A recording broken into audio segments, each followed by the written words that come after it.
ಸ್ನೇಹಿತರೆ, ನಾನು ನಿಮ್ಮ ಪ್ರದೀಪ್ ಎಚ್.ಆರ್ ಮಾತಾಡ್ತಾ ಇದ್ದೀನಿ. ನೇರವಾಗಿ ವಿಚಾರಕ್ಕೆ ಬರ್ತೀನಿ. ಈಗ ರಾಜ್ಯದಲ್ಲಿ ಈ ಗ್ಯಾರಂಟಿ ಗೋಳಾಟಗಳು ಬೇರೆ. ಹಂಗಾಗಿ ಈ ಗ್ಯಾರಂಟಿಗಳನ್ನು ಘೋಷಣೆ ಮಾಡಿ ಅಕ್ಷರಶಃ ಇದನ್ನ ಸತ್ಯವಾಗಿ ಒಪ್ಕೋಬೇಕಾಗ್ತದೆ. ರಾಜ್ಯದಲ್ಲಿ ಬೇರೆ ಥರದ ಅಭಿವೃದ್ಧಿ ಕೆಲಸಗಳಿಗೆ ಒಂದು ಕಡೆ ದುಡ್ಡಿಲ್ಲ, ಇನ್ನೊಂದು ಕಡೆ ಒಂದು ರಾಜಕೀಯ ಒಳಸಂಚುಗಳು, ರಾಜಕೀಯ ಆಟಗಳು ಸಹ ಇಲ್ಲಿ ಶುರುವಾಗಿದೆ. ಅಂದರೆ ಪ್ರತಿಪಕ್ಷವಾಗಿ ಕೆಲಸ ಮಾಡಬೇಕಿದ್ದಂತಹ BJP ಅಲ್ಲೂ ಸಹ ಅಧಿಕಾರದಲ್ಲಿ ಇರಲಿ ಬಿಡಲಿ, ಈ ಕರ್ನಾಟಕ BJPಯ ದೊಡ್ಡ ಸಮಸ್ಯೆ ಏನಾಗಿದೆ ಅಂತಂದರೆ ಅವರು ಕಚ್ಚಾಡ್ತಾನೆ ಇರ್ತಾರೆ.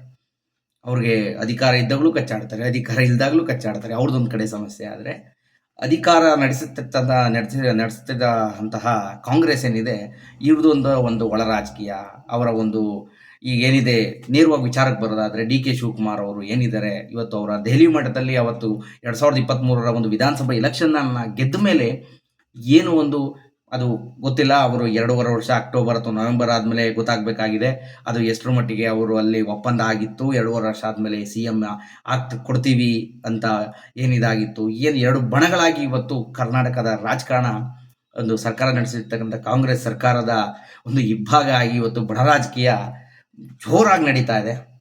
ಇದ್ರ ಬಗ್ಗೆ ಒಂದು ಸಣ್ಣದಾಗಿ ಒಂದು ಅನಾಲಿಸಿಸ್ ಅನ್ನು ನಾನು ಮಾಡ್ಲಿಕ್ಕೆ ಕೊಟ್ಟಿದ್ದೇನೆ. ಏನಂತಂದರೆ DK ಶಿವಕುಮಾರ್ ಅವರು ಒಳ್ಳೆ ರಿಸೋರ್ಸಬಲ್ ಮ್ಯಾನ್. ಈ ಕರ್ನಾಟಕದ 2023ರ ಎಲೆಕ್ಷನ್ನಲ್ಲಿ ಗೆಲ್ಲುವ ಒಂದು ಏನಿತ್ತು ಕಾಂಗ್ರೆಸ್ ಗೆಲ್ಲುವ ಇದರಲ್ಲಿ ಅವರ ಒಂದು ಕೆಲಸ ಪೂರಕವಾಗಿದೆ. ಭಾಳಷ್ಟು ಕೊಡುಗೆಯನ್ನು ಕೊಟ್ಟಿದ್ದಾರೆ. ಈ ಗೆಲುವಿನಲ್ಲಿ ಅವರ ಕೊಡುಗೆ ತುಂಬ ಇದೆ ಅಂತಲೂ ಹೇಳ್ಬೋದು. ಅಂದರೆ ಅವರ ಕೊಡುಗೆಯಿಂದನೇ ಕಾಂಗ್ರೆಸ್ ಬಂತ ಅಂತಂದರೆ ಇಲ್ಲ, ಸಿದ್ದರಾಮಯ್ಯನವರ ಮಾಸ್ ಲೀಡರ್ಶಿಪ್ ಸಹ ಇದರಲ್ಲಿ ಇತ್ತು. ಈ ಕಾಂಗ್ರೆಸ್ ಸರ್ಕಾರ ಬರಲಿಕ್ಕೆ ಸಿದ್ದರಾಮಯ್ಯನವರ ಮಾಸ್ ಲೀಡರ್ಶಿಪ್ ಇತ್ತು. ಅದಕ್ಕೆ ಈ ರಿಸೋರ್ಸಬಲ್ ಮ್ಯಾನ್ ಆಗಿದ್ದಂತಹ DK ಶಿವಕುಮಾರ್ ಅವರ ಕೊಡುಗೆನೂ ಇದೆ. ಹಂಗಾಗಿ ಗೆದ್ದಿದ್ದಾರೆ. ಅಂದರೆ ಈ ಗ್ಯಾರಂಟಿ ಸ್ಕೀಮ್ಗಳನ್ನು ತರೋದು ಸಿದ್ದರಾಮಯ್ಯನವರ ಪ್ಲಾನ ಅಂತಂದರೆ ಖಂಡಿತ ಅಲ್ಲ ಅಂತ ಒಂದು ಈ ಪತ್ರಿಕೋದ್ಯಮದ ಅಥವಾ ಮೂಲಗಳ ಪ್ರಕಾರ ಹೇಳೋದಾದರೆ ಅದು ಸಿದ್ದರಾಮಯ್ಯನವರ ಪ್ಲಾನ್ ಅಲ್ಲ. ಯಾವತ್ತಿಗೂ ಗ್ಯಾರಂಟಿ ಸ್ಕೀಮ್ಗಳನ್ನು ಅದನ್ನು ಈ ಥರಕ್ಕೆ ತಂದು ಜನಗಳಿಗೆ ಕೊಟ್ಟು ಆ ಮಹಿಳೆಯರ ಏನು ದೊಡ್ಡ 132 ಸೀಟು 130 ಸೀಟ್ ಏನು ಬಂತು, ಆ ಮಟ್ಟದಲ್ಲಿ ಗೆಲ್ಲುವಂಥ ಒಂದು ಅವಕಾಶವನ್ನು ಈ ಗ್ಯಾರಂಟಿ ಯೋಜನೆಗಳು ಹೆಚ್ಚಿಸಿದವು ಅನ್ನುತ್ತಾ ಹೇಳೋದ್ರಲ್ಲಿ ಅತಿಶಯೋಕ್ತಿ ಏನಲ್ಲ ಅಂತ ಹೇಳ್ಬೋದು ಸ್ನೇಹಿತರೆ. ಅದು ಒಂದು ಪಾರ್ಟ್. ಆದರೆ ಈಗ ನಾನು ಇನ್ನೊಂದು ಪಾರ್ಟ್ ಏನಂತಂದರೆ, ಈಗ ಕಳೆದ 1 ತಿಂಗಳು 1.5 ತಿಂಗಳು 2 ತಿಂಗಳಿಂದ ನೋಡ್ತಿದ್ದೀರಾ, ಒಂದು ಸಿದ್ದರಾಮಯ್ಯನವರ ಬಣ ಅಥವಾ DK ಶಿವಕುಮಾರ್ ಅವರ ಪರವಾಗಿದ್ದಂತಹ ಶಾಸಕರು, ಅವರ ಬೆಂಬಲಿಗರು ಕೊಡ್ತಿರ್ತಕ್ಕಂಥ ಹೇಳಿಕೆಗಳಿರ್ಬೋದು, ಅಥವಾ ಮುಖ್ಯಮಂತ್ರಿ ಬದಲಾವಣೆಯ ಹೇಳಿಕೆಗಳು, ಒಂದು ಕಡೆ KPCC ಅಧ್ಯಕ್ಷರ ಒಂದು ಬದಲಾವಣೆಯ ಹೇಳಿಕೆಗಳು ಸಹ ಈ ಸರ್ಕಾರ ಆಲ್ರೆಡಿ ಒಂದು ಫಿನಾನ್ಷಿಯಲ್ ಆಗಿ ಒಂದು ಆರ್ಥಿಕ ಸಂಕಷ್ಟದ ರೀತಿಯಲ್ಲಿದೆ. ಒಂದು ಕಡೆ ಕೇಂದ್ರ ಸರ್ಕಾರ ಮತ್ತು ರಾಜ್ಯ ಸರ್ಕಾರದ ತಿಕ್ಕಾಟಗಳು, ಒಂದು ಕಡೆ ಆದರೆ ಗ್ಯಾರಂಟಿ ಯೋಜನೆಗಳು, ಈ ಫ್ರೀ ಬಸ್ಗಳಿಂದ ಇರ್ಬೋದು. ಹಾಗಾಗಿ ಹಣವನ್ನು ಕ್ರೋಢೀಕರಣ ಮಾಡೋದೇ ಒಂದು ದೊಡ್ಡ ಸವಾಲಾಗಿ ಸಿದ್ದರಾಮಯ್ಯನವರಿಗೆ ಕಾಡ್ತಿರೋದಂತೂ ಸತ್ಯ. ಅದ್ರ ಮಧ್ಯೆ ರೆಗ್ಯುಲರ್ ಆಗಿ ಮೂಲಭೂತ ಸೌಕರ್ಯಗಳಿಗೆ ಬೇಕಾಗಿರ್ತಕ್ಕಂಥ ಬೆಂಗಳೂರು ಮೂಲಭೂತ ಸೌಕರ್ಯಗಳು ಅಥವಾ ಗ್ರಾಮೀಣ ಅಭಿವೃದ್ಧಿ ಇಲಾಖೆಗಳು, ಗ್ರಾಮಗಳ ಮಟ್ಟದಲ್ಲಿ ಅಭಿವೃದ್ಧಿಗೆ ಬೇಕಾಗಿರ್ತಕ್ಕಂಥವು, ದೊಡ್ಡ ಯೋಜನೆಗಳಿಗೆ ಬೇಕಾಗಿರ್ತಕ್ಕಂತಹ ಯೋಜನೆಗಳಿಗೆ ಹಣ ಒದಗಿಸಲಿಕ್ಕೆ ಇವತ್ತು ಪರದಾಡುವಂತಹ ಪರಿಸ್ಥಿತಿ ಕರ್ನಾಟಕದಲ್ಲಿರೋದು ಅಂತೂ ಸತ್ಯ. ಈ ಮಧ್ಯದಲ್ಲಿ DK ಶಿವಕುಮಾರ್ ಮೊದಲಿಗೆ ಇದ್ದಂತೆ ಅವರು ಈಗ ಅವರ ಬತ್ತಳಿಕೆಯಲ್ಲಿದ್ದಂತಹ ಕೊನೆಯ ಅಸ್ತ್ರವನ್ನು ಪ್ರಯೋಗ ಮಾಡಿದ್ದಾರೆ. ಯಾಕೆಂದರೆ ಒಪ್ಪಂದ ಆಗಿರಬಹುದು ಅಂತ ಹೇಳ್ತಾ ಇದ್ದಾರೆ. ದೆಹಲಿ ಮಟ್ಟದಲ್ಲಿ ಅವರಿಗೆ ಒಪ್ಪಂದ ಆಗಿರ್ಬೋದು. 2.5 ವರ್ಷ ಆದಮೇಲೆ CM ಸ್ಥಾನವನ್ನು ತಮಗೆ ಕೊಡ್ತೀವಿ ಅಂತ ಒಂದು ಒಪ್ಪಂದ ಆಗಿರ್ಬೋದು. ಅದಕ್ಕೋಸ್ಕರ ಅವರು ಇವಾಗಿಂದನೇ ಒಂದು ಪೀಠಿಕೆಯನ್ನು ಇಟ್ಟರ. ಯಾಕೆಂದರೆ ಕಳೆದ ಕೆಲವು ದಿನಗಳಿಂದ ಹಂತ ಹಂತವಾಗಿ ಅವರ ಹೇಳಿಕೆಗಳು ಒಂದು ನ್ಯಾಷನಲ್ ಮಾಧ್ಯಮದಲ್ಲಿ ಹೇಳಿಕೆ ಕೊಟ್ಟಾಗ ಅಲ್ಲಿಂದ ಶುರುವಾದಂತಹ ಇದು ಒಂದು ಸಹಕಾರಿ ಸಚಿವರು ರಾಜಣ್ಣ ಅವರು KPCC ಅಧ್ಯಕ್ಷರು ಬದಲಾವಣೆ ಮಾಡಬೇಕು, ಸತೀಶ್ ಜಾರಕಿಹೊಳಿ ಒಂದು ಕಡೆ, ಪರಮೇಶ್ವರ್ ಒಂದು ಕಡೆ ಹೇಳಿಕೆಗಳು ಒಂದು ಕಡೆ ಆದರೆ, DK ಶಿವಕುಮಾರ್ ಇವತ್ತು ಇವತ್ತು BJP ನರೇಟಿವ್ಸ್ ಅಂತ ಏನು ಹೇಳ್ತಾರೆ, ಆ ಥರದ ಒಂದು ಕಾರ್ಯಕ್ರಮಗಳಿಗೆ ಭಾಗವಹಿಸಿದ್ದಾರೆ ಅಂತ ಒಂದು ವಾದ ಆದರೆ, DK ಶಿವಕುಮಾರ್ ಪ್ರಕಾರ ಏನು ಹೇಳ್ತಾರೆ ಅಂದರೆ, ನಾನೊಬ್ಬ ಹಿಂದುವಾಗಿ ಹುಟ್ಟಿದ್ದೇನೆ, ಇದು ಹಿಂದೂಗಳ ಆಚರಣೆ, ಒಂದು ಹಿಂದೂಗಳ ತಪ್ಪೇನಿದೆ, ಹಿಂದುವಾಗಿ ಹುಟ್ಟಿದ್ದೇನೆ, ಹಿಂದುವಾಗಿ ಸಾಯ್ತೇನೆ. ಅಂದರೆ ಇವತ್ತು ಕುಂಭಮೇಳಕ್ಕೆ ಹೋಗೋದಕ್ಕೆ ಬರೀ BJPಯವರೇ ಆಗಬೇಕಾ? ಕಾಂಗ್ರೆಸ್ನಲ್ಲಿರ್ತಕ್ಕಂಥ ಹಿಂದೂಗಳು ಹೋಗಬಾರ್ದಾ ಅನ್ನೋ ಒಂದು ದೃಷ್ಟಿಕೋನದಲ್ಲಿ ಮಾತಾಡ್ತಾರೆ. ಮತ್ತು ಮೊನ್ನೆ ಒಂದು ಈಶಾ ಫೌಂಡೇಶನ್ ಆದಂಥ ಶಿವರಾತ್ರಿ ಒಂದು ಸಂಭ್ರಮ ಏನಿದೆ, ಇದು ಸಹ ಅಲ್ಲಿ ಒಂದು ಶಿವ ಯಾರು ಹಿಂದೂಗಳ ದೇವರು, ಅಲ್ಲಿ ಅವರು ಮಾತ್ರ ಹೋಗ್ಬೇಕಾ? ಅಂದರೆ BJP ಪರವಾಗಿರ್ತಕ್ಕಂಥವ್ರು ಹೋಗ್ಬೇಕಾ? ಕುಂಭಮೇಳದಲ್ಲಿ ಬಿ ಜೆ ಪಿ ಪರವ ಅಂದರೆ ಹೋಗಬಾರ್ದು ಅಂತ ಹೋಗಬೇಕು ಅಂತೇನಿಲ್ಲ. ಕಾಂಗ್ರೆಸ್ನಲ್ಲಿರ್ತಕ್ಕಂಥವರು ಹಿಂದೂಗಳೇ. ಆ ಥರದ ಆಚರಣೆಗಳಲ್ಲಿ ಎಲ್ಲರೂ ಭಾಗವಹಿಸಬೇಕು ಅನ್ನೋದು ಅವರು ಹೇಳಿದಂಥ ಮಾತು ಸತ್ಯ. ಬಟ್ ಆದರೆ ಇದ್ದಕ್ಕಿದ್ದಂತೆ ಡಿ ಕೆ ಶಿವಕುಮಾರ್ಗೆ ಇಷ್ಟು ಪ್ರೀತಿ ಜಾಸ್ತಿ ಆಗಿದ್ದೇಕೆ? ಇಷ್ಟು ಧರ್ಮದ ಒಂದು ಇರುಟ್ಟಿ. ಅವರು ಮೊದಲಿನಿಂದಲೂ ದೈವ ಭಕ್ತರು, ಅದರಲ್ಲಿ ದೇರ್ ಇಸ್ ನೋ ಡೌಟ್, ಅದರಲ್ಲಿ ಇದಿಲ್ಲ. ಅಂದರೆ ಇತ್ತೀಚಿನ ದಿನಗಳಲ್ಲಿ ಅಮಿತ್ ಶಾ ಅವರು ಭಾಗವಹಿಸ್ತಾರೆ ಶಿವರಾತ್ರಿಯ ಒಂದು ಸಂಭ್ರಮ ಏನಿತ್ತು ಅಲ್ಲಿ. ಅದು ಅಟ್ ದಿ ಸೇಮ್ ಟೈಮ್ ಇವರು ಸಹ ಇನ್ವೈಟ್ ಮಾಡ್ತಾರೆ, ಮನೆಗೆ ಬಂದು ಇನ್ವೈಟ್ ಮಾಡ್ತಾರೆ. ಅವರು ಹೋಗಿ ಅಮಿತ್ ಶಾ ಅವ್ರ ಜೊತೆ ಭಾಗವಹಿಸ್ತಾರೆ.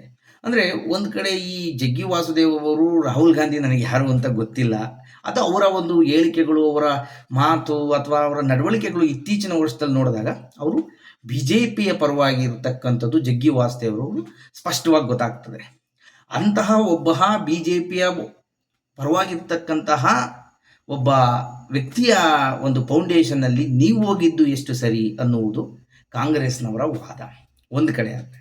ಮತ್ತು ಕುಂಭಮೇಳವನ್ನು ಸಹ ಇವತ್ತು ಅದು ಒಂದು ಆಚರಣೆಯಾಗುವುದಿಲ್ಲ, ಅದನ್ನೂ ಸಹ ರಾಜಕೀಯಗೊಳಿಸಿ ಅದನ್ನು ಒಂದು R S S narrative, R S ಎಸ್ನ ಏನು ನಿರ್ದೇಶನಗಳೇನಿದೆ ಅದರ ಥರ ನಡೆಸಿದ್ದಾರೆ. ಅದನ್ನು ಒಂದು ಕ್ಯಾಚ್ ಮಾಡ್ಕೋಬೇಕು, ಆ ಒಂದು ಇವೆಂಟ್ನ ಪಕ್ಷದ ಪರವಾಗಿ ನಾವು ಒಂದು ಪ್ಲಸ್ ಮಾಡ್ಕೋಬೇಕು ಅನ್ನೋ ಉದ್ದೇಶಕ್ಕೋಸ್ಕರ ಮಾಡಿದ್ದಾರೆ ಅನ್ನೋ ಒಂದು ಇವತ್ತೇನಿದೆ ಒಂದು ಬಲಪಂಥೀಯ ಮತ್ತು ಎಡಪಂಥೀಯ ಸಿದ್ಧಾಂತಗಳು, ವಾದಗಳು ಏನಿದೆ, ಈ ಎಡಪಂಥೀಯರ ವಾದ ಏನಿದೆ ಅಂತಂದರೆ ಇದಿದೆ, ಈ ಥರದ್ದೊಂದಿದೆ. ಅದು ಆದರೂ ಆಗಬಹುದು. ಈ ಥರದ್ದೊಂದು ವಿಚಾರ ಅವರೇನು ಸಿಂಪಲ್ ಆಗಿ ಹೋಗಿ ಬಂದಿದ್ರೆ ಆಗ್ತಿತ್ತು ಕುಂಭಮೇಳಕ್ಕೆ ಹೋಗಿ. ಅವರು ತದನಂತರ ಬಂದಂತಹ ಮಾಧ್ಯಮಕ್ಕೆ ಕೊಟ್ಟಂಥ ಹೇಳಿಕೆಗಳಿತ್ತಲ್ಲ, ಅದು ಎಲ್ಲೋ ಒಂದು ಕಡೆ ಇವರು ಮುಖ್ಯಮಂತ್ರಿ ಆಗುವ ಒಂದು ಹಾದಿಯಲ್ಲಿರ್ತಕ್ಕಂತಹ ಈ ಪಟ್ಟುಗಳು ಅಂತಾರಲ್ಲ, ರಾಜಕೀಯ ಪಟ್ಟುಗಳು ಅಂತಾರಲ್ಲ, ಆ ಪಟ್ಟಿನ ಒಂದು ಭಾಗ ಆಗಿತ್ತು ಅಂತ ಒಂದು ಸ್ಪಷ್ಟವಾಗಿ ಗೊತ್ತಾಗ್ತದೆ.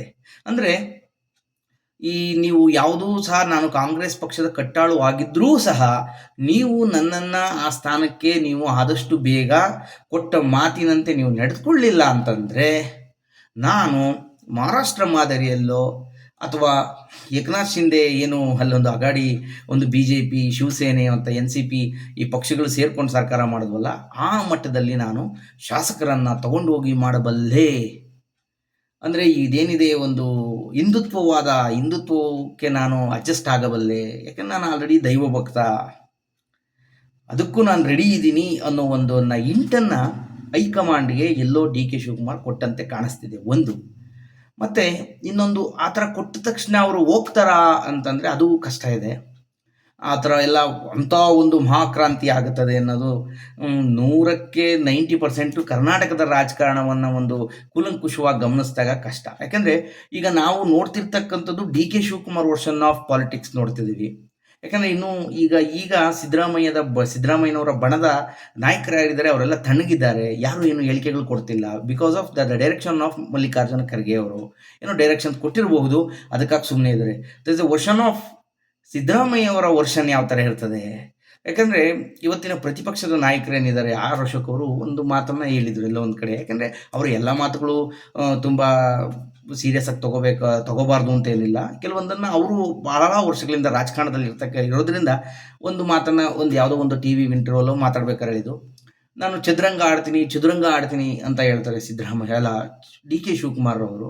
ಅದ್ರ ಮೇಲೊಂದು ಆಟವನ್ನು ಸಿದ್ದರಾಮಯ್ಯನವರು ಆಡ್ತಾರೆ ಅನ್ನೋ ಒಂದು ಮಾತನ್ನು ಅವತ್ತೇ ಆರ್ ಅಶೋಕ್ ಅವರು ಹೇಳಿದರು. ಅಂದರೆ ಇನ್ನು ವರ್ಷನ್ ಆಫ್ ಸಿದ್ದರಾಮಯ್ಯನವರ ವರ್ಷನ್ ಯಾವ ಥರ ಇರುತ್ತೆ, ಅವರ ಪಟ್ಟುಗಳು ಯಾವ ಥರ ಇರುತ್ತೆ ಅನ್ನೋದು ಅವ್ರು ಯಾವತ್ತೂ ಸಹ ಈ ಥರ ಡೈರೆಕ್ಟಾಗಿ ಎಲ್ಲೂ ಸಹ ಮುಖ್ಯಮಂತ್ರಿ ನಾನೇ ಇರ್ತೀನಿ ಅಥವಾ ಅದಕ್ಕೆ ಬೇಕಾದಂಥ ಇದನ್ನು ಹೇಳಿದ ಅವರ ಬೆಂಬಲಿಗರ ಕೈಲಿ ಇನ್ನು ಡಿ ಕೆ ಶಿವಕುಮಾರ್ ಹೇಗೆ ಡೈರೆಕ್ಟಾಗಿ ಆಟ ಆಡ್ತಾ ಇದ್ದಾರೆ, ಅವ್ರು ಯಾವತ್ತೂ ಡೈರೆಕ್ಟಾಗಿ ಇನ್ನೂ ಬಂದಿಲ್ಲ. ಅವರು ಡೈರೆಕ್ಟಾಗಿ ಏನಾದ್ರು ಆಟ ಆಡಿದ್ರೆ ಯಾವ ಥರ ಇರ್ತದೆ, ಅಥವಾ ಬಿಟ್ಕೊಡ್ತಾರಾ, ಏನಾಗ್ತಾರೆ. ಇನ್ನು ಈ ವರ್ಷ ಕಂಪ್ಲೀಟ್ ಮಾಡಿದ್ರೆ ಅವರು ದೇವರಾಜ ಅರಸು ಅವರ ಏನು ಅತಿ ಹೆಚ್ಚು ಅವಧಿಯಾಗಿ ಮುಖ್ಯಮಂತ್ರಿಗಳಾಗಿದ್ರು ಆ ಒಂದು ಸಾಧನೆಯನ್ನು, ಆ ಒಂದು ದಾಖಲೆಯನ್ನು ಸಿದ್ದರಾಮಯ್ಯನವರು ಮುರಿತಾ ಇದ್ದಾರೆ. ಅದರ ಮಟ್ಟಿಗೆ ಒಂದು ಕಡೆ. ಆದರೆ ಈಗ ಈ ಸರ್ಕಾರ ಏನು ನಡೀತಿದೆಯಲ್ಲ, ಇದು ಗ್ಯಾರಂಟಿ ಯೋಜನೆಗಳಿಂದಾಗಿ ಭಾಳ ಆರ್ಥಿಕವಾಗಿ ಹಣಗಳನ್ನು ಇಲಾಖೆಗಳಿಗೆ ಹೊಂದಿಸುವ ಒಂದು ಸ್ಥಿತಿಯಲ್ಲಿ ಇಲ್ಲ, ಕಷ್ಟ ಆಗ್ತಿದೆ. ಈ ಥರದೊಂದು ಸಿಚುವೇಶನ್ನಲ್ಲಿ ಡಿ ಕೆ ಶಿವಕುಮಾರ್ ಈ ಥರದ ದಾಳಗಳನ್ನು ಉಳಿಸಿರೋದು ಎಷ್ಟರ ಮಟ್ಟಿಗೆ ಸರಿ ಅನ್ನೋದು ಅವ್ರಿಗೆ ಖಂಡಿತವಾಗಿಯೂ ಹೈಕಮಾಂಡ್ ಈ ಥರದ್ದೊಂದು ಅವರಿಗೆ ಒಂದು ಆಶ್ವಾಸನೆಯನ್ನು ಕೊಟ್ಟಿದ್ದರೆ ಯಾಕೆ ಇಷ್ಟೊಂದೆಲ್ಲ ಒಂದು ಪ್ರೊಪಗಂಡಗಳನ್ನು ಮೂವ್ ಮಾಡಬೇಕಾಗಿತ್ತು, ಅಥವಾ ಈ ಥರದ ಒಂದು ಮೆಸೇಜ್ಗಳನ್ನು ಅದು ಹಿಂದುತ್ವದ ಅಜೆಂಡವನ್ನು ಇಟ್ಕೊಂಡು ಅಥವಾ ಬಿ ಜೆ ಪಿ ನಾಯಕರ ಜೊತೆ ಅಥವಾ ಬಿ ಜೆ ಪಿಯ ಪರವಾಗಿರ್ತಕ್ಕಂಥ ನಾಯಕರ ವ್ಯಕ್ತಿಗಳ ಜೊತೆ ಸೇರಿಕೊಂಡು ಯಾಕೆ ಕೊಡ್ತಾ ಇದ್ದಾರೆ ಅನ್ನೋದು ಗೊತ್ತಾಗ್ತಿಲ್ಲ. But the way message is very clear. ನೀವು ನನ್ನನ್ನು ಆ ಟೈಮಲ್ಲಿ ಮಾಡಲಿಲ್ಲ ಅಂತಂದರೆ ಈ ಥರದ್ದೊಂದು ಶಕ್ತಿ ನನ್ನಲ್ಲಿದೆ ಅನ್ನೋದನ್ನ ಪ್ರೂವ್ ಮಾಡಲಿಕ್ಕೆ ಅಥವಾ ಈ ಥರದ್ದೊಂದು ಇಂಟ್ ಕೊಡಲಿಕ್ಕೆ ಡಿ ಕೆ ಶಿವಕುಮಾರ್ ಅವರು ಪ್ರಯತ್ನ ಪಡ್ತಿದ್ದಾರೆ ಅನ್ನೋದಂತೂ ಸತ್ಯ. ಮತ್ತು ನನಗನ್ಸಿದ ಮಟ್ಟಿಗೆ ಇನ್ನು ಇದರ ಒಂದು ಮುಂದುವರೆದ ಭಾಗವಾಗಿ ಏನಿದೆ, ಏನಾದರೂ ಅಕ್ಟೋಬರ್ ನವೆಂಬರ್ ನಂತರ 2026ರಲ್ಲಿ ಏನಾದ್ರು ಡಿ ಕೆ ಶಿವಕುಮಾರ್ ಅವರು ಮುಖ್ಯಮಂತ್ರಿ ಆದರೆ ಖಂಡಿತವಾಗಿಯೂ ಗ್ಯಾರಂಟಿ ಸ್ಕೀಮ್ಗಳನ್ನು ಕಂಟಿನ್ಯೂ ಮಾಡೋಕ್ಕೆ ಆಗೋದಿಲ್ಲ. ಖಂಡಿತವಾಗಿಯೂ ಈ ಸ್ಕೀಮ್ಗಳನ್ನು ಡಿ ಕೆ ಶಿವಕುಮಾರ್ ಅವರು ಇವತ್ತು ಹೇಳ್ತಾ ಇದ್ದೀನಿ, 100ಕ್ಕೆ 100 ಸತ್ಯ. ಅವು ಪರಿಷ್ಕರಣೆ ಆಗೇ ಆಗ್ತವೆ.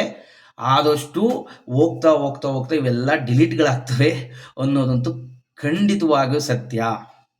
ಸಿದ್ದರಾಮಯ್ಯನವರು ಇಳಿದ ದಿನದಿಂದ ಹೊಸ ಮುಖ್ಯಮಂತ್ರಿ ಯಾರು ಆಗ್ಬೋದು, ಅಥವಾ ಡಿ ಕೆ ಶಿವಕುಮಾರ್ ಆಗ್ಬೋದು, ಇನ್ನೊಬ್ಬರು ಆಗ್ಬೋದು, ಯಾರೇ ಆದರೂ ಸಹ ಖಂಡಿತ ಗ್ಯಾರಂಟಿ ಯೋಜನೆಗಳು ಸ್ಟಾಪ್ ಆಗೇ ಆಗುತ್ತೆ ಅಥವಾ ಪರಿಷ್ಕರಣೆ ಆಗೇ ಆಗುತ್ತೆ ಅನ್ನೋದು ಬರೆದಿಟ್ಕೋಬೇಕಾದಂಥ ಸತ್ಯ. ನೋಡೋಣ ಮುಂದಿನ ರಾಜಕಾರಣ ಯಾವ ಥರ ಹೋಗ್ತದೆ ಕರ್ನಾಟಕದಲ್ಲಿ. ಆದರೆ ಅಭಿವೃದ್ಧಿ ದೃಷ್ಟಿಯಿಂದ ಇವತ್ತಿನ ಒಂದು ರಾಜಕಾರಣ ಏನು ಇವತ್ತು ನಡೀತಿದೆಯಲ್ಲ, ಇದು ರಾಜ್ಯಕ್ಕೆ ಆಗಲಿ, ರಾಜ್ಯಕ್ಕೆ ಅಭಿವೃದ್ಧಿ ಪೂರಕವಾದ ಅಥವಾ ವಿರೋಧ ಪಕ್ಷವಾಗಲಿ ಅಥವಾ ಆಡಳಿತ ಪಕ್ಷವಾಗಲಿ ನಡೆಸಿರ್ತಕ್ಕಂಥ ರಾಜಕಾರಣ ಏನಿದೆ ಇದು ಸರಿ ಬರ್ತಿಲ್ಲ. ಇನ್ನಾದರೂ ಸಹ ಅಭಿವೃದ್ಧಿ ಕಡೆ ಗಮನ ಕೊಡಬೇಕು ಅಂತೇಳಿ ಈ ಒಂದು ನನ್ನ ಒಂದು ಹೈಪೋಥಿಸಿಸ್ ಅಥವಾ ಅನಾಲಿಸಿಸ್ ಅಂತ ಏನು ಮಾಡಿದ್ದೆ ಇದನ್ನ ಹಂಚ್ಕೊಳ್ಳೋದಕ್ಕೆ ಇಷ್ಟಪಟ್ಟಿದ್ದೀನಿ. ನಮಸ್ಕಾರ ಸರ್.